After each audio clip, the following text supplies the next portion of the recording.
Good day grade 12s.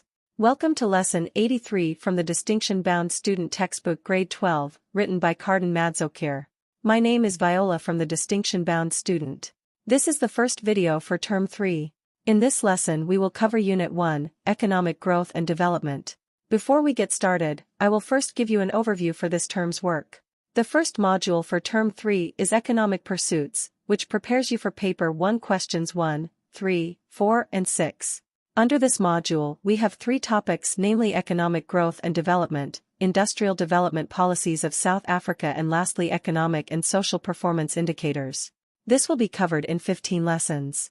The second module for the term is contemporary economic issues of the day, which prepares you for paper 2 questions 1, 3, 4 and 6. This module also has 3 topics, namely inflation, tourism and environmental sustainability, which will also be covered in 15 lessons. So after the 30th lesson of the term, you will be ready for the trial exams in September and the final exam in November.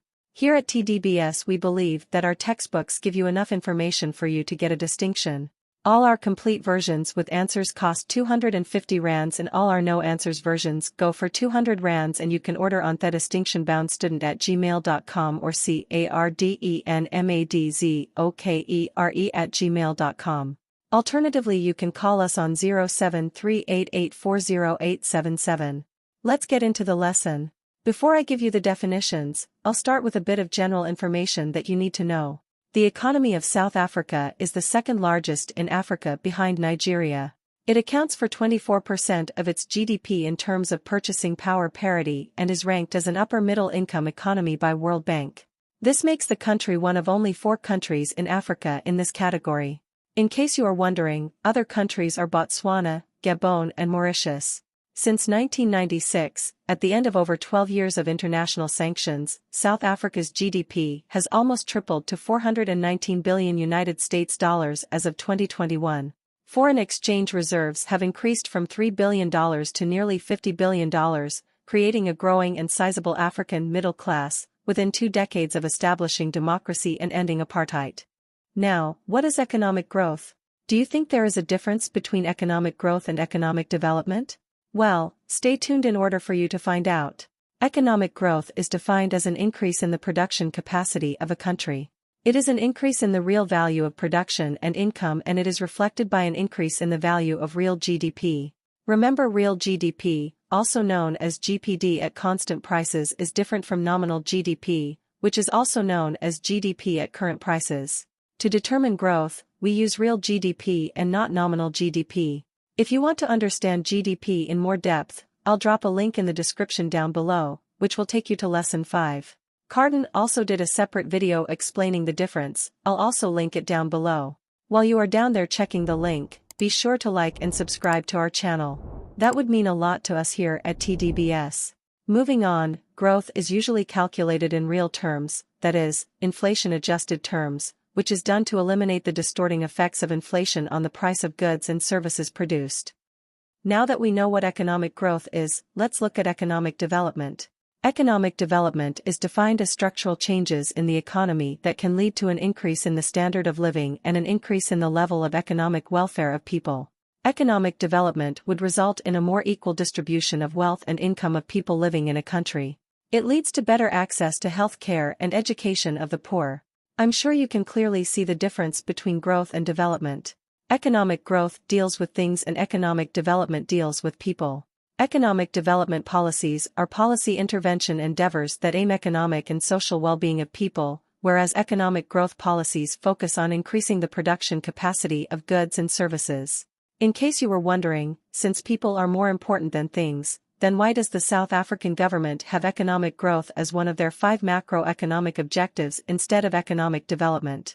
Does it mean that our government is cruel? Well, with regards to this, they are not. Let me make it clear for you. If the government makes growth a priority, they will implement policies that encourage production. What is needed for production to take place? Answer: the 4 factors of production, namely, land, labor, capital and entrepreneurship. Who owns these factors? Answer: households. Who gets paid for these factors? Answer: households. When households get paid for these factors, what do? We all know that they buy goods and services. Their ability to buy more goods and services improve their standards of living. So if the government focuses on economic growth, indirectly they will be positively affecting economic development since growth leads to development. With what we have covered so far in this lesson, what kind of questions would you expect in the exam? Well, in Section A, you can find all our key terms like economic growth, economic development, real GDP, nominal GDP, and more as options in multiple choice. We can also find these terms in column A with matching descriptions in column B. These terms could also be your answers in question 1.3, which is the most difficult question in Section A. Unlike questions 1.1 and 1.2, where learners choose answers from given options, learners are expected to give answers from their heads. This makes 1.3 more challenging than the other two. Make sure you master the definitions of key terms covered so far in order for you to excel in Section A. When it comes to Section B, you can be asked in question 3.1.1 or 4.1.1 to list any two characteristics of developing countries. Don't be surprised, we are about to look into that shortly. Also expect to define key terms in our data response questions 3.2 and 3.3. Also expect to describe either economic growth or development for 8 marks. Lastly, expect to distinguish between economic growth and economic development for 4 marks each. This shouldn't be a challenge at all since we gave you clear distinctions between the two. As we proceed on with our lesson, let's look at characteristics of a developing countries. In Africa, we have developing countries, and South Africa is no exception.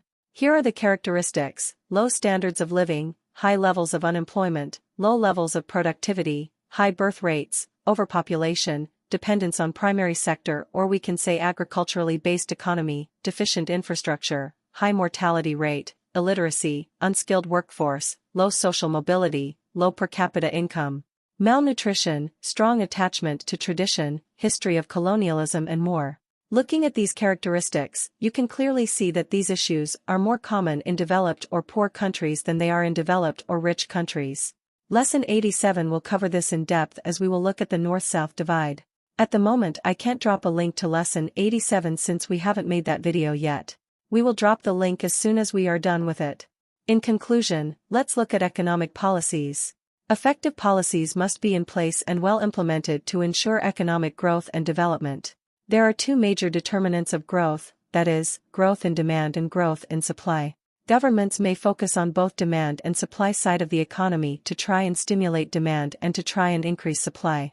This brings us to our homework activity 74. Question 1. What do we call an increase in the standards of living of the population? 2 marks. Question 2.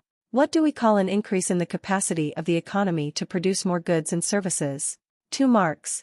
Question 3. Differentiate economic growth from economic development. 8 marks. Question 4. Name any 4 redress measures currently used in South Africa. 4 marks. This brings us to the end of today's lesson. Don't forget to like and subscribe to our channel. Also hit the notification bell for you to get notified every time we post new content to our channel. We are also giving away the distinction-bound student t-shirts to people who buy more than 10 books. At the moment we have the following textbooks: Economics Grade 10, 11 and 12 plus Business Studies Grades 11 and 12. We are looking forward to adding more books to our catalog. Remember, our books come in 2 versions, complete and no answers versions. Complete versions have answers and no answers versions do not. Thank you so much for your support. See you in the next video. God bless.